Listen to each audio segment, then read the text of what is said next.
Eric has decided to make this a fly day, so the vans are getting ready to roll. This won't be any progress toward the East Coast, but he has a chance at setting some records and getting in some good flying because it looks like it's good conditions here around Santa Fe. We'll be going to Moriarty, which actually has a lot of soaring going out of it and has a soaring museum. So we're excited to be able to see that today too. Welcome to Soar America. 2 couples, 2 dogs, and 2 Class B RVs on a cross-country road trip. Eric, our pilot, has challenged himself to fly all the way across the country in his sailplane in a series of connected flights. His wife, Julie, Tim, and I work as his crew. Join us as we soar, drive, and camp across America.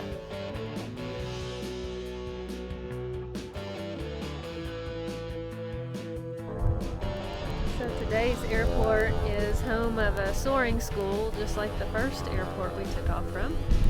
So it's kind of neat to see a lot of familiar sights. We don't stand out as much in a glider since there are others.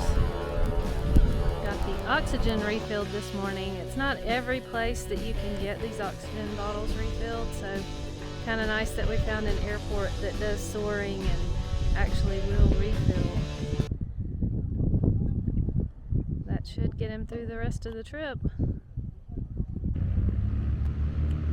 Eric is 3rd in line once this guy launches.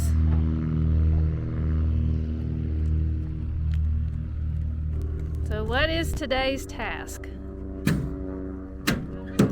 Basically just fly, but I almost always declare an official thing to try. So what I've declared is a 200-mile out and return. It's probably way too ambitious, but I always call something, and if I do that, it gets a few state records in this gliders category.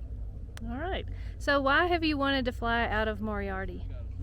Moriarty is famous for having good conditions. I'm not sure about this time of year, end of May. I think it's more July maybe, but famous for having really high altitudes and the ability to just fly hundreds of miles. All right. Have fun. Thank you. So the crew is preparing for not a self-launch this time, but launch with a tow plane. Learning all the hand signals. Getting ready for another flight.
are at the Southwest Soaring Museum in Moriarty, New Mexico.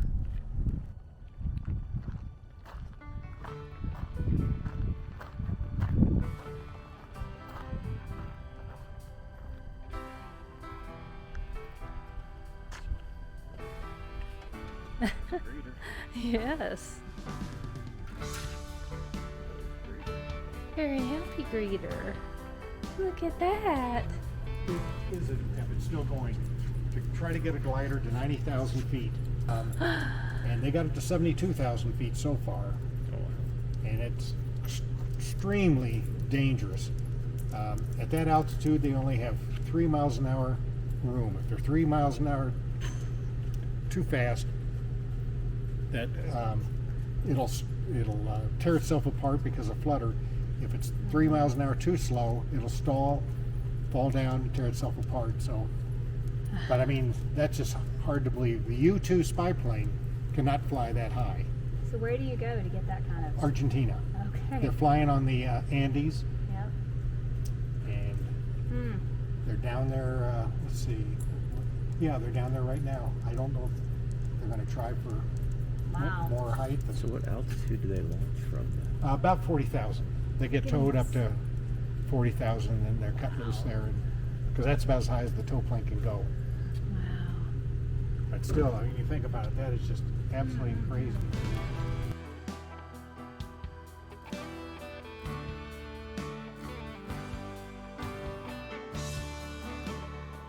After World War I, the Armistice Agreement took motorized planes away from Germany. They couldn't use them. But Hitler knew he was gearing up for another war and wanted to have trained pilots, because once he did go to war, he was going to ignore the Armistice Agreement. So he had them train in gliders.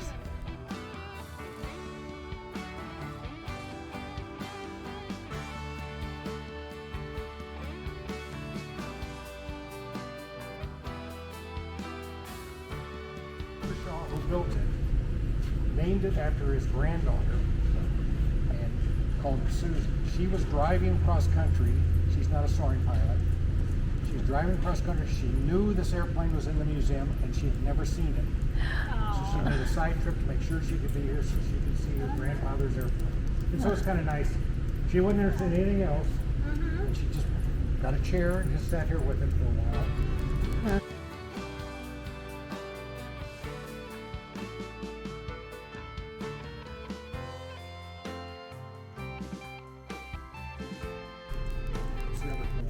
Gave it to the museum. So this plane has never flown. And his excuse was because he built it. He didn't trust his abilities. He didn't trust himself. But it kept him busy for years. We built it used the same plans that the Wright brothers used. And first successful glider, but it quickly abandoned. Flight controls were controlled by warping the wings, just like birds do. And they found that to be not very efficient, so by the time they built their powered airplane, they had developed flight controls for it.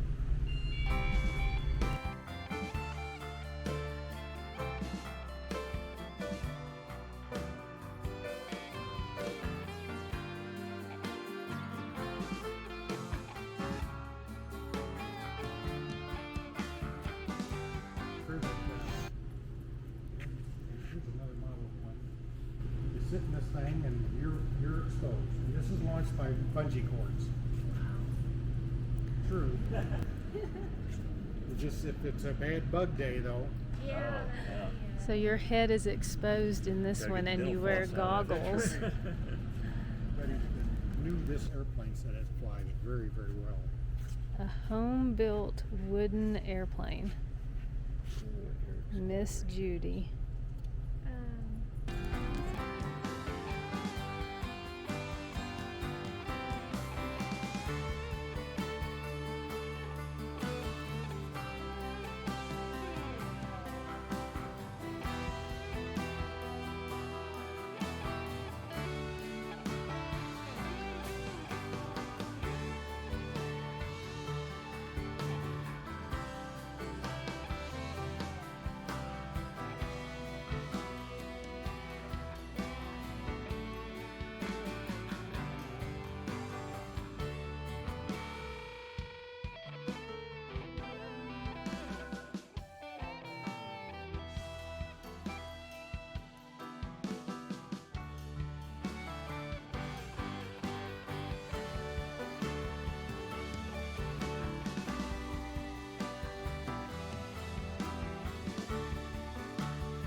So today, since we weren't trying to head any further east, Eric took off and landed at the same airport.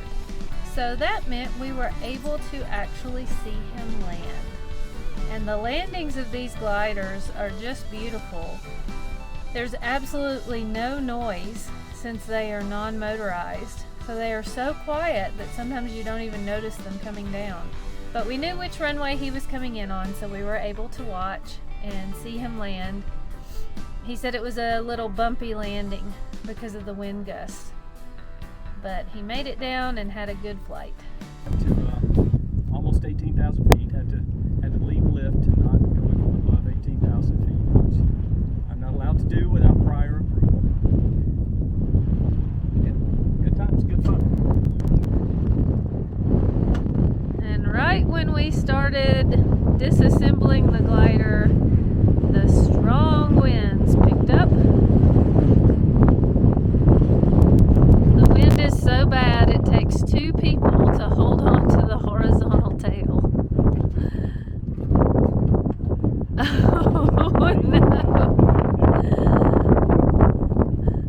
Is this the correct way to insert it?